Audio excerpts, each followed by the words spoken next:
সে কত কথা শুনিব তোর যৌদিন আসিবার থিব সবু কাম ধন্দাকে বন্ধ করে যাই ঠাকুর ঘর বসিথিব সিধা তোতে যেনু কাঁধরে বসে নেই আসিব ওমন কত চাইছি কাই তো বড় হই গলু রে তু তো বড় হই গলু কি এনে টোকাটা যৌদিন আসিবার কহিল আছে রাতি অর্ধে ঠাকুর ঘর বসিথাও মু ডাকিবি বাপা ডাকিব সেই একা নাই কারে মো ভাই আসুথিব লয় বউ বউ ওকাল দি কংসা বাড়ি দউ আমি দি ভাই আগে পেটে পেটে খাই দউ তারপরে চুপ কথা এই রে মইয়া মইয়া এই লুকা পড়ে ওরা বাহার কর দউ যা আর এই মইয়া তো তো ছাড়া কোন বুঝবে রাম পছি দিয়ে এই গামছার মু বুঝুଛୁ জীবাণু বিবাণু কেতে কোন দিবে পরে ইনফেকশন হবনি মইয়া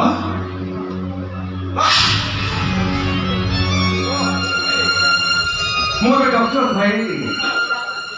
ডক্টর তোরে মহিলা গামছা এ কাদো মাটি এ ছালো দেহ মো পাখে দূরে গেল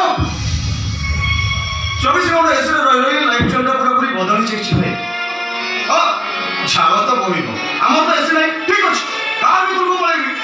কার ভিতরକୁ পড়েবি কার ভিতরে ଟିକେ এসিল ভাই বাবা ବୋଉଙ୍କ ସାଙ୍ଗରେ ଟିକେ କଥା ହିଁ ଚାଲିଯିବି ମୁଁ କାର୍ ଯାବି ଗୋଟେ ଦାମିକିଆ କୋଠାଠୁ ଅଧିକ ଦାମ ଭାଇ तुम महियाटी ना जगत जाकर लोक कहती सूर्या मोर रामचंद्र हे मरिया हूँ मोर लक्ष्मण मोरी आखि सामने तुम पुक एड़े बड़ बड़ कथा कही गल अरे ता गामुछा तो दिहरे बाजी गले तो दिहरे जीवाणु पसी जीव ए बहु से किछि भूल कहनिल से कोन साधारण लोक होइछि डाक्तरटी विदेशरू पाठ पढ़ी फेरिছিল लो बहु এই কেই দিন হব পরা আম রাইজরু করুণা রোগ যাইছি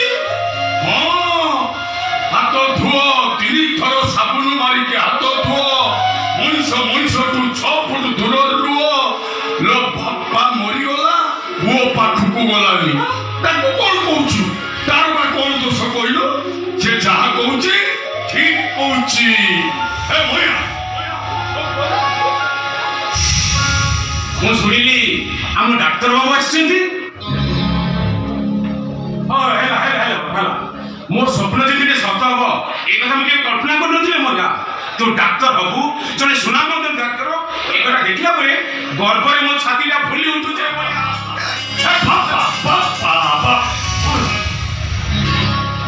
ତମେ ଦେଶ ଦୁନିଆ ବିଷୟରେ କିଛି ଜାଣୁଛ କି ନାହିଁ କୁଆଡେ ବୁଲୁଥିଲ ହାତ ଗୋଡା ଗଳିଆ ହେଇଛି ତା କୁଣ୍ଡେଇ ପକଉଛ ଏବେ ଏବେ ପରା କରୁଣା ରୋଗ ଯାଇଛି ସାବୁନରେ ହାତ ଧୁଅ 3 ଥର ହାତ ଧୁଅ ପାଣି ଔଷଧ ହାତ ଲଗାଅ 6 ଫୁଟ ଦୂରରେ ରୁହ ୟା ପରେ ବି ଆମ ଦେଶରୁ ହଜାର ହଜାର ଲୋକ ମରିଗଲେ ଆଉ ହେଲା ସେ ବହି ପଢା ଡାକ୍ତର ଆଉ ତୁ ହଉଛୁ ଘୋଡା ଚଢା ଡାକ୍ତର ମାନେ ଆୟୁର୍ବେଦ ଡାକ୍ତର କଥା ଦଉଛି ମୁଁ ଗାଧେଇ ପାଧେଇ ପରିଷ୍କାର ପରିଚ୍ଛନ୍ନ ନବା ପର୍ଯ୍ୟନ୍ତ ତମ ଡାକ୍ତର ବାବୁଙ୍କ ପାଖ ମାରିବିନି ହେଲା ପୁଅ ଯେମିତି ବୁଝାଉଛି ବାପ ସେମିତି ବୁଝି ଯାଉଛି କଣ ହେଲା ମତେ ତ ଲାଗୁଛି ମହିଳାଟା ସହରକୁ ଯାଇ ଅଦଳ ବଦଳ ହେଇଯାଇଛି ମୋ ସୁନା ପୁଅଟାକୁ କିଏ ବେଙ୍ଗି ପିତଳ କରିଦେଇଛି ତମେ ବାପ ପୁଅ ସିନା ଉପରେ ଉପରେ ଭାସୁଛ କିନ୍ତୁ ମୁଁ ପରା ତାକୁ ଜନ୍ମ ଦେଇଛି ପେଟ ଦେଖିଲେ ଭୋଗ କଥା ବୁଝିବି ପିଠି ଦେଖିଲେ ଦୁଃଖ ସୁଖ ବୁଝିବି ସେଇ ସୂର୍ୟା ବାପା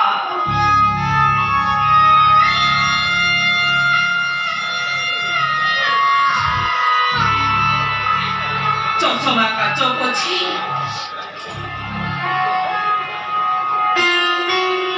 ନିଜ ଡାକ୍ତରୀ ପୁଅକୁ ଟିକେ ନିରୀକ୍ଷେଇକି ଦେଖ ସୂର୍ୟା ବାପା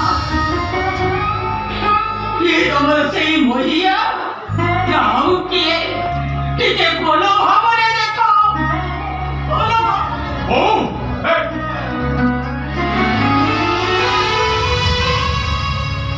କିଏ କଣ ହେଇଛି ରେ तो मां आलुरी आज को भाई प्रवचन दउची ମୁଁ ବି अरे तमे धिबे तो किछि कहिছো ना कोन ଯୋଉ କଥାର କିଛି ମୂଲ୍ୟ ନାହିଁ ସେସବୁ କଥା ଆଲୋଚନା କରି କିଛି ଲାଭ ନାହିଁ ବାପା। ମୁଁ ଗୋଟେ ଜରୁରୀ କାମରେ ଆସିଛି। ଜରୁରୀ କାମ? ହଁ ଆଚ୍ଛା, ଆମେ ତ ଦି ଭାଇ, ଇଏ ପାଠଶାଠ ପଢିଲାନି, ଚାଷବାସ କଲା, ଠିକ ଅଛି, ସବୁ କାମ ବି ମୂଲ୍ୟବାନ। ବଡ ଭାଇ ଚାଷବାସ କଲା ବୋଲି ସବୁ ଜମି କଣ ତାର? ମୋ ଭାଗ ଜମି ମୁଁ କଣ ତାକୁ ଛାଡ଼ିଦେବି? ଏ ବାଗା ବେ ତୁ ଭାଗ ବଖରା କଣ ବସଉଛୁ ବେ? ଏ ଯାହା ବି ଅଛି, ଯେତେ ସମ୍ପତ୍ତି ଗାଡ଼ି ଅଛି, ଏ ସବୁ ତ ଆମର। ଭାଗ କଣ ବସଉଛୁ ବେ? ମୋର ପଇସା ଦରକାର। ଆୟୁକୁ ଲାଗି ଆମର ଯୋଉ 10 ଏକର ଜମି ଅଛି, ସେ ଜମିଟା ବିକ୍ରି କରି ସେ ଟଙ୍କା ତମେ ମତେ ଦିଅ। ମୁଁ ଆଉ ମୋର ଗୋଟେ ସାଙ୍ଗ ଗୋଟେ ବହୁତ ବଡ଼ ହସ୍ପିଟାଲ କରିବୁ। ଆରେ ସରକାରୀ ଡାକ୍ତରଖାନାରେ ପୋଷ୍ଟିଂ ହେଇଥିଲା। ଡାକ୍ତରୀ ପାଠ ପଢି ଭୋକା ମାନେ ସରକାରୀ ଡାକ୍ତରଖାନାରେ ଚାକିରି କରନ୍ତି ବାବା। ମୁଁ ଗୋଟେ ପ୍ରାଇଭେଟ ହସ୍ପିଟାଲ କରିବି। କଣ ଜମି ବିକ୍ରି କରି? ଆଉ ମୋ ଭାଗ ଭାଗ ତୋ ପାଠପଢା ପାଇଁ 5 ମାଣ ସମ୍ପତ୍ତି ବିକ୍ରି ସରିଛି। ବାପା ବାପା ଆଉ କଥା ପଢା ହଉନି। ମହିଳା ଯାହା କହୁଛି ଠିକ କହୁଛି ବାପା। ସେ ଜମି ବିକ୍ରି ହବ, ଡାକ୍ତରଖାନା ହବ। ଏଇଟା କଣ ଛୋଟିଆ କଥା? ମହିଳା ସେ 10 ମାଣ ଜମି ବିକ୍ରି ହବ, ସବୁ ଟଙ୍କା ତୁ ନବୁ। ଭୁବନେଶ୍ୱରରେ ସରକାରୀ ନା ପ୍ରାଇଭେଟ ଡାକ୍ତରଖାନା ପ୍ରିୟା, ମୁଁ ବଞ୍ଚିଥିବା ପର୍ଯ୍ୟନ୍ତ ସମ୍ପତ୍ତି ବିକା କିଣା ନିଷ୍ପତ୍ତି ତମେ ନେଇପାରିବନି। ସମ୍ପତ୍ତି ମୋର, ଆଉ ନିଷ୍ପତ୍ତିଟା ବି ମୋର। ବାପା ତମେ ସେମିତି କରିବ ତ ଏ ସୂର୍ୟାର ମଲା ମୁହଁ ଦେଖିବ। ସବୁ ଜମି ବିକ୍ରି ହବ, ଆଉ ସେ ପଇସା ମହିଳା ନବ, ବେସରକାରୀ ଡାକ୍ତରଖାନା କରିବ। ହେଲେ ମହିଳା ସେ ଡାକ୍ତରଖାନାଟା ମୋ ବାପା ବୋଉ ନାଁରେ କରିବୁ ରେ। ଏ ମହିଳା ହବ ନା ରେ? ହଁ ହବ। ଠିକ ଅଛି, କାମ ସରିଲା ଆଉ କଣ? ହେ ମହିଳା ତ ଡେରି କରନା, ଯା ବୋଉ ଟିକେ ବୁଝେଇ ଦବୁ। ଆବେ ସେଟା ମୂର୍ଖୀଟା ବେ। ହେଲେ କଣ ହବ? ଯେକୌଣସି ଶୁଭ କାମ କଲେ ମାର ଆଶୀର୍ବାଦ ଦରକାର। ତୁ ଯା ବୋଉକୁ ବୁଝେଇ ଦବୁ ହେଲା। ମୁଁ ଯାଉଛି ବାପା, ଏ ଟୋକାଟା କାକରା ଖାଇବାକୁ ଭଲ ପାଏ ତ ରାତୁ ସାହୁ ପାଖରୁ କାକରା ନେଇକି ଆସୁଛି ହେଲା। ତୁ ବୋଉକୁ ବୁଝେଇ ଦବୁ, ମୁଁ ଯାଉଛି ତୋ ପାଇଁ କାକରା ନେଇକି ଆସିବି। ବାପା ଯାଉଛି। ସୂର୍ୟା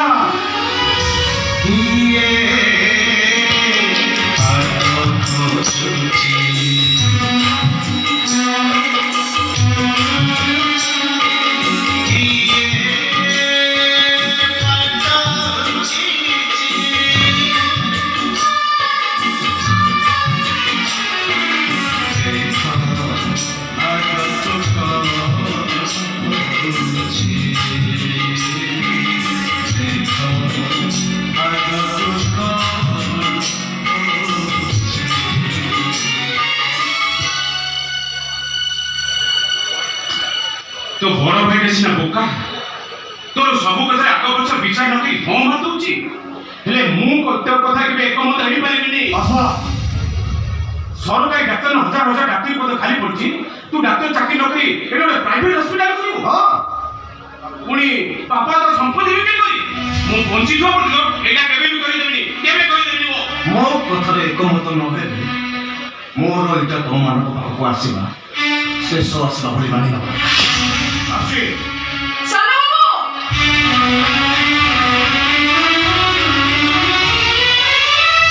ସାନ ବାବୁ, ମୁଁ ଚକୁଳି ପିଠାରେ ଲଙ୍କା ପିଆଜ ପକେଇ ତେଲ ଜର୍ଜର କରି ନେଇ ଆସିଛି। ଯେହେତୁ ତମେ ଖାଇବାକୁ ଭଲ ପାଅ, ନେ ନେ ନେ ନେ।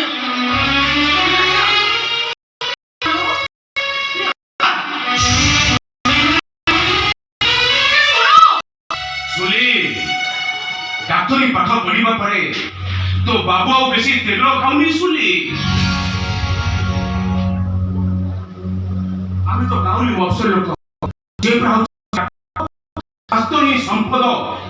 ସେ ଭଲ ଭାବେ ବୁଝି ସାରିଛି। ବାବୁ, ତମେ ଟିକେ ସାନ ବାବୁଙ୍କ ହାତ ମୁହଁ ଦେଇ ବସିବାକୁ କୁହ। ମୁଁ ଯାଉଛି ବିନା ତେଲରେ ସରୁ ଚକୁଳି କରି ନେଇ ଆସିବି। ମା ପରା ଅରୁଆ ଚାଉଳ ନଡ଼ିଆ ବାଟି ଆଣ କରି ରଖିଛନ୍ତି। ବାବୁ ତମେ ଖାଅ, ମୁଁ ସାଙ୍ଗେ ସାଙ୍ଗେ ଆସୁଛି। ସେସବୁ କିଛି ଦରକାର ନାହିଁ ସୁଲି। ତୋ ବାବୁଙ୍କ ସହରରେ ବିନା ତେଲରେ ସରୁ ଚକୁଳି ଜାଗାରେ ଦୋସା, ମସଲା ଦୋସା, ପିଜା, ବର୍ଗର ସବୁ ମିଳୁଛି। ଆମ ଭଳି ଗାଉଁଲି ମଫସଲ ଲୋକଙ୍କ ହାତ ରନ୍ଧା ତାଙ୍କୁ କଣ ପସନ୍ଦ ହବ? তুমি সানাবু কোন গাড়ি দেলো কি কিছু খিয়া পিয়া ନ କରିଥିଲେ ସେ ତ ନିଶ୍ଚୟ ଖୋଜିଥାନ୍ତେ ନହେଲେ ତ ପାଣି ଗ୍ଲାସ ପିଇକି ଯାଇଥାନ୍ତେ ସେସବୁ କିଛି ଦରକାର ନାହିଁ ଶୁଣି ଯା ତୋ ବାବୁଙ୍କର ବି ଭୋକ ଶୋଷ କିଛି ନାହିଁ ପଇଲା ମନ ଭ୍ରମରରେ ଫୁଲରେ ନାହିଁ ବାସ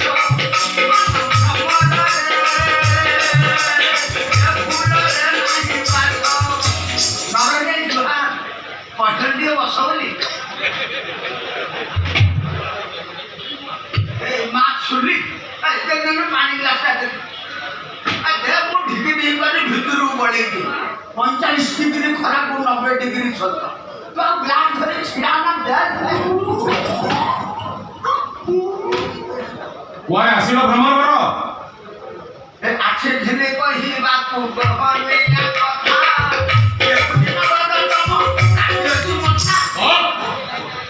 ମୁଁ ଠିକ ଅଛି ମୋ ମଥା ବି ଠିକ ଅଛି କୁଆଡ଼େ ଆସିଛ ସେ କଥା ଆଗ କୁହ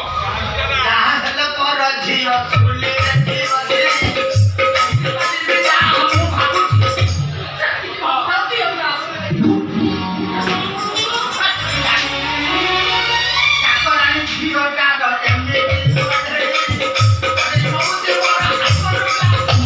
କୁଆଡ଼େ ଆସିଛ ଆଗ ସେ କଥା କୁହ ଏଇ ସାନ ପୁଅ ଡାକ୍ତର ମହେନ୍ଦ୍ର ପ୍ରଧାନ ତା ଭଳିଆ ଖଣ୍ଡମଣ୍ଡଳରେ ଡାକ୍ତର ଅଛନ୍ତି ନା କଣ ପୁଅ ତ ନୁହଁ ସୁନା ମୁଣ୍ଡା ଖଣ୍ଡେ ହଁ କଣ ଗୋଟେ 1.5 କୋଟି ଟଙ୍କାର କାର୍ଡ ଆଣିକି ମୋ ଦୁଆର ମୁହଁରେ ଅଟକେଇଦେଲା ମୋ ପୁଅ କହୁଥିଲା କଣ ତା ନାଁ ପଢି ନା ମାନିଲା ମୋ ପୁଅକୁ କହିଲା ବାପାକୁ ଡାକିଲି ମୁଁ ଆସିବା ମାତ୍ରେ କହିଲା ଖାଇବାକୁ ଲାଗିଥିବା 10 ଏକର ଜମି ବିକ୍ରି ହବ ଆରେ ଏଠି କାହିଁକି ଆସିଛ ଯିଏ ତମ ଜମି ବିକ୍ରି କରିବା କଥା କହିଛି ଯାଅ ସେ ବିକିବ তুমি ତାଠୁ କିଣି ନେବ ବାପା ଖାଉ ଖାଉ ବାପା ଖାଉ ଖାଉ ଜମି ବିକିବ ଜମିକୁ କିଣିବ ମୁଁ ଜମି ବିକ୍ରି କରିବି ଇଏ ପୁଣି ଜମି କିଣିବ ଏତେ କାଢୁଆଟା ଇଏ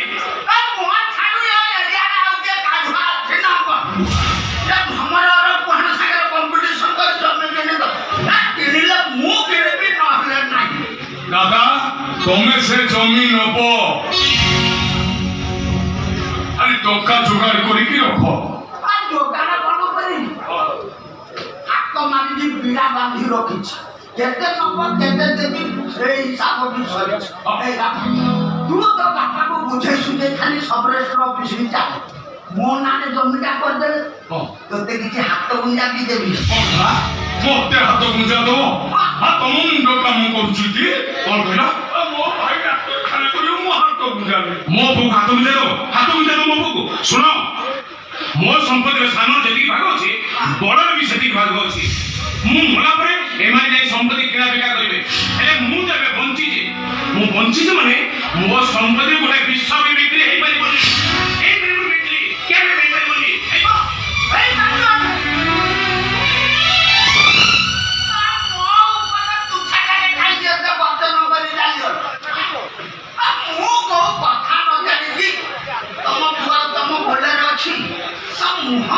ଫେରେ ନେଇ ଚାଲିଗଲା ପାଣି ଗ୍ଲାସ ପିଇଲା ନାହିଁ ସେ ପାଣି ମୁଁ ପିଇଲି ଦାଦା ପଲିଥିନ କଣ ଆଣିବା ରାଜୁ ସାହୁ ପାଖରେ କାକର ଆଣିଥିଲେ ଆମ ସାନ ଟୋକା ଖାଇବ ସେଥିରୁ 2-3ଟା ନ ଖାଇକି ମୁଁ ଏଠୁ ଯାଉନାହିଁ ଖାଇବୁ ନଉନୁ ନେ ନେ ଏତେ ବାଟରୁ ମୋଟା ଗୋଟେ ନେ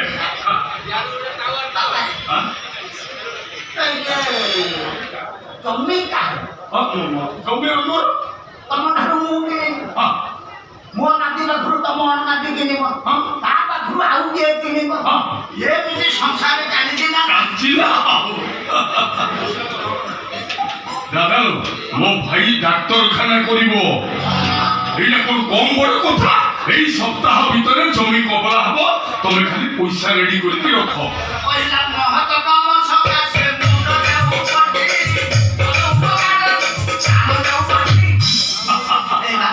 তু তো বাপাকে বুঝাশুঝা করে ছবরে প্রফিসটা ମୁଁ ବି ଟଙ୍କା କନି ଥାକ ମାରି ରଖୁଛି ଆମର ଲାଗି দাদা যাও দাদা যাও বল ଆଜି କାକରା ଗୁଡା କାଇଁ ଭାରି ସୁଆଦିଆ ଲାଗୁଛି ଖାଇବ ନା କଣ ନାଚ କାହିଁ କରୁଛ ନିଅ ତୁ ବାଧ୍ୟ କଲାରୁ ମୁଁ ନଉଛି ନହେଲେ ବାପା ମୋ ଇଚ୍ଛା ନଥିଲା ତା ଛଡା ତୁ ଯା ଦଉ ମୁଁ କେବେ ମନା କରିବା ପାଇଁ ମୋ ବିବେକ ବାଧା ଦିଏ ଏଇ ବାପା ଅସଲରେ ଯାହା ମାଗି ମାଗି ଭାବୁ ଯଦି ସେଇଟା ମିଳିଯାଆନ୍ତା ଅସଲ ମାଗିବ କଣ ମାଗିବ ଏଇ ଆମ ଘରେ ଗୋଟେ ଖାଇବ ଆମ ବୋଉ କହୁଛି ଆମ ସୁଲି ବୋଉ ରାନ୍ଧି ଦେବେ ତମେ ଖାଇଲେ କିଛି ଶୁଣିଲି ଶୁଣିଲି ସେଇଠି ତ କଥା ଆଉ କଣ ବାପା ମୁଁ କେତେ ସଚଳ ଚରିତ୍ରବାନ ନିଷ୍ଠାପର ମଣିଷ କେହି ନ ଜାଣିଲେ ତୁ ଜାଣିଛୁ ଆଜକୁ ତୋ ଖୁଡ଼ି ମରିବା 14 ବର୍ଷ 6 ମାସ 16 ଦିନ ହେଇଗଲା ପର ଝିଅକୁ ଅନେଇବା କି କାହା ସହିତ ଛଟା ମଜା ହବା କି ଦ୍ୱିତୀୟ ବିବାହ କରିବା ପାଇଁ ମନସ୍ଥ କରିବା କେବେ ଦେଖି ସେଭଳି ପ୍ରକୃତିର ଲୋକ ମୁଁ ନୁହେଁ କିନ୍ତୁ ବାପା ଏଇ ଶୁଣିକି ଦେଖି ସାରିଲା ପରେ ଏଇ ତମ ଘର ଅନାଥିନୀ ଚାକରାଣୀ ଅଛି ଆମ ସୁଲି ତ ବାପା ମୋର କାହିଁ ପୁନର୍ବିବାହ କରିବା ପାଇଁ ଆତ୍ମା ଡାକୁଛି ତମେ ପରା 40-45 ବର୍ଷ ତାଠୁ ବଡ ହବ ମୁଁ ଚଳେଇଛି ବାପା ଆମର ତ 60 ତାକୁ 30 ମନ ଯୋଉଠି ଆତ୍ମା ଚାହୁଁଛି ତୁ ବୟସ ଭୋଜନାରେ ଆଖେରା ଦଉଛୁ ଶୁଣି କଥା କହିଲାରୁ ଡାକୁଛି ବାପା ତାକୁ କିଆ ଖଟେଇ ଘରେ ମାରିବ ମୋ ଘରେ ଦାଦା ଚୁପଚାପ ଏଠୁ ପଳା ଜମି ଟଙ୍କା ସହିତ ଆଉ ଲକ୍ଷେ ଦେବି ରାତି ହେଲେ ମୁଁ ଚୁରିକୁ ଉଠେଇ ଦେବି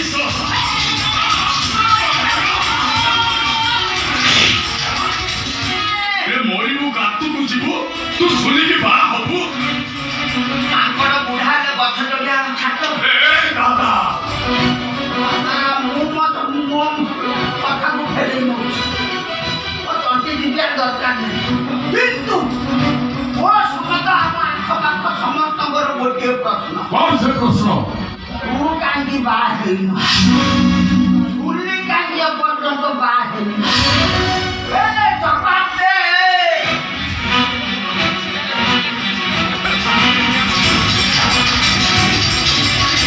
ଦାଦା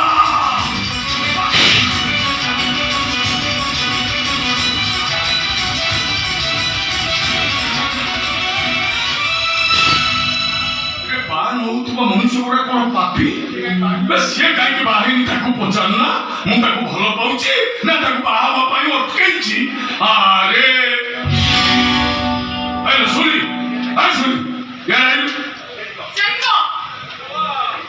ଶୁଣି ଆମ ଗାଁରେ ତୋ ବୟସର ଝିଅ ମାନେ ବାହାଦୁରା ହେଇ ଛୁଆ ପିଲାର ମା ହେଲେଣି ତୁ ଏଯାଏ କାହିଁ ବାହା ହେଇନି ଲୋ କାହିଁ ବାହା ହେଇନୁ ମୁଁ କାହିଁକି ବାହାବି ମୋର ବାପା ଅଛି ନା ଭାଇ ଅଛି ଏ ଦୁନିଆରେ କିଏ ଅଛି ମୋର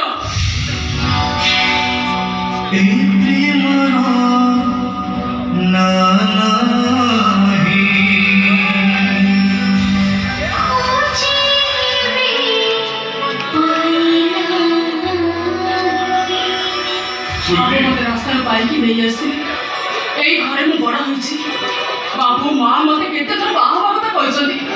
ହେଲେ ମୋର ସେଇ ଗୋଟିଏ ଉତ୍ତର ମୁଁ ଏଇ ଘରେ ରହିବି ଏ ଘର ଛାଡି ମୁଁ କୁଆଡେ ଯିବିନି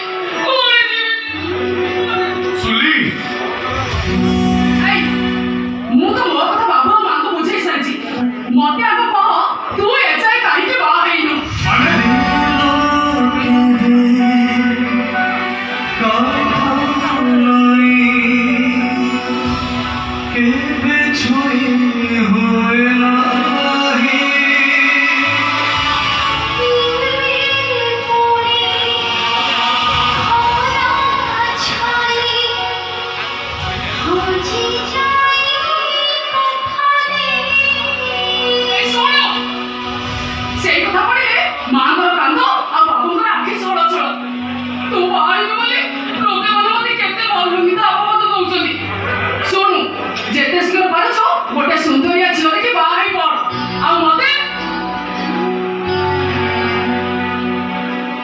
ବଦନାମରୁ ଟିକେ ରକ୍ଷା କର ତୋତେ ମୋ ହାତ ଯୋଡୁଛି ତୁ ମତେ ବିପଦରୁ ବଞ୍ଚେଇ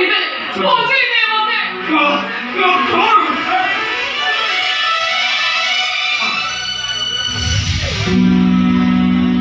ସାରା ଲୋକମାନେ ବି ଏ କଥା କହିବେ ଲୋକମାନେ ସଜ ମାଛରେ ପୋକ ପକେଇ ଦେବେ ବେଶ ସାହସ ଅଛି ତ ଏ ସୂର୍ୟ ଆଗରେ କହିକି ଦେଖେଇଲ ତମ ତଣ୍ଟିରେ ଘୋଡ଼ା ପକେଇ ଦେବି ବାବୁ ରାଗ ହଉଛି ତୋରି ପାଖରେ ବାଟରେ ଘାଟରେ ବୁଲେଇ ବକେଇ ଲୋକେ ମତେ ପଚାରୁଛନ୍ତି କଣ ପଚାରୁଛନ୍ତି ତମ ବଡ ପୁଅ ବଡ ଶୁଣିକି ବାହା ହବ ତମେ ବାହା ହବ ତାହେଲେ ଦରବୁଢା ଜାଗା ଅନେଇଛି କାହିଁକି ତାକୁ ବାହା କରିଦିଅ ବହୁତ ତୁ ବି ସେଇ କଥା କହୁଛୁ ନା ମୁଁ କହୁନି ଏ ନିଆଁ ଲଗା ଲୋକେ କହୁଛନ୍ତି ମୁଁ କଣ ତତେ ଜାଣିନି ନା ଶୁଣିକି ଜାଣିନି ଓ ହେଲା ତୋ କଥା ହେଲା ଏଇ 15 ଦିନ ଭିତରେ ବାହାଘର ହବ ତୁ ବାହା ହବ ହଁ? এই, ତୁ ସତ କହୁଛୁ ବାହା ହବ ଏଇଠି? ଏ ତମର ସବୁ ଜାଗା ନାହିଁ ବା ଏ ମୋ ପୁଅ ବାହା ହବାକୁ ରାଜି ହେଇଗଲା ଲୋ ମୋ ବାହାଘର କଥା କହୁନି ସୁଲି ବାହାଘର କଥା କହୁଛି ଶୁଣିବା ଏଥର ଏଇ 15 ଦିନ ଭିତରେ ତା ପାଇଁ ମୁଁ ବର ଖୋଜି ଆଣିବି ତାକୁ ଯେମିତି ହେଲେ ବାହା ଦେବି ହେଲା? ଆଉ ସେ ବାହାରିଗଲା ପରେ ଲୋକମାନେ ୟାରୁ ସିଆଡୁ କହିବା କଣ ଆଉ ତମର ବି ୟାରୁ ସିଆଡୁ ଭାବିବା କଣ ଶୁଣ ଏଇ 15 ଦିନ ଭିତରେ ମୁଁ ବର ଖୋଜି ଚୁଲିର ବାହାଘର କରିବି କରିବି କରିବି ବୋଇଲେ ବର ଖୋଜିବାକୁ ଗଲି ଆଉ ବର ଖୋଜିକି ପାଇବା ପରେ ଏ ଘରକୁ ଫେରିବି ଚାଲିବି ମୁଁ